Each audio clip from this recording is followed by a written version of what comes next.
Land of Gold at Paris of Asia. Ilan lang yan sa mga dating bansag sa lungsod ng Maynila noon.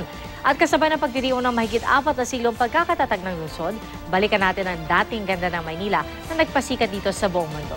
May report si Sherry Ann Torres. 444 years na ang Maynila ngayon, ang kapital ng Pilipinas na nakilala rin daw sa tawag na ginto o Land of Gold dahil sa pangako ng oportunidad at maunlad na pamumuhay. Nasa 1.7 billion ang populasyon ng Maynila na may laking 24.98 kilometers ayon sa 2010 census ng Philippine Statistics Authority. Pero ang Maynilang nakikita natin ngayon, malayo raw sa nakagisnan ng mga taga rito. The only elegant shopping area was Escolta.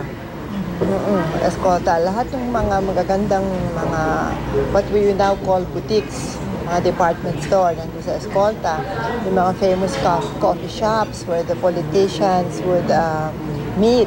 Mula pagkabata hanggang ngayon, laman daw ng Quiapo ang bantog na comic artist at writer na si Hal Santiago. Kung gabi, madadaanan mo dyan yung mga nagtitinda ng balot, tahimik ka tahimik. Ako hinahanap-hanap ko yung dati. Tahimik nun, maayos, maganda. Nakilala ang Maynila bilang Paris of Asia bago mag-World War II. Paano ba naman daw kasi napakaganda talaga ng syudad na ito? Nakabangon daw ito matapos ang digmaan at nanatiling tahimik, progresibo at malinis na syudad. Mga katangian na talagang pinupuntahan ng mga turista at mga mamumuhunan. Ang mga larawang ito ni Isidra Reyes sa Maynila noon, alaala ng angking ganda ng syudad. Kabi-kabila ang nagagandahang gusali, aktibo ang komersyo at maayos ang paligid.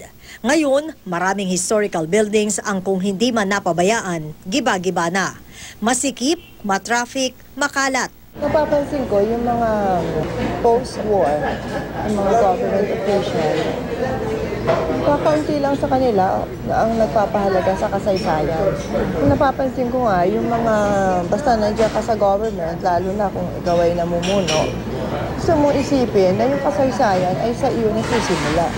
Pagdasal lang natin na maibalik yung dating. At saka, of course, number 1 ko yung peace and order. We will go all out against all these criminals. Yung mukha nang ginawa ko nung araw nung mayor ako sa San Juan. Now, San Juan City na. Sherry Ann Torres, GMA News.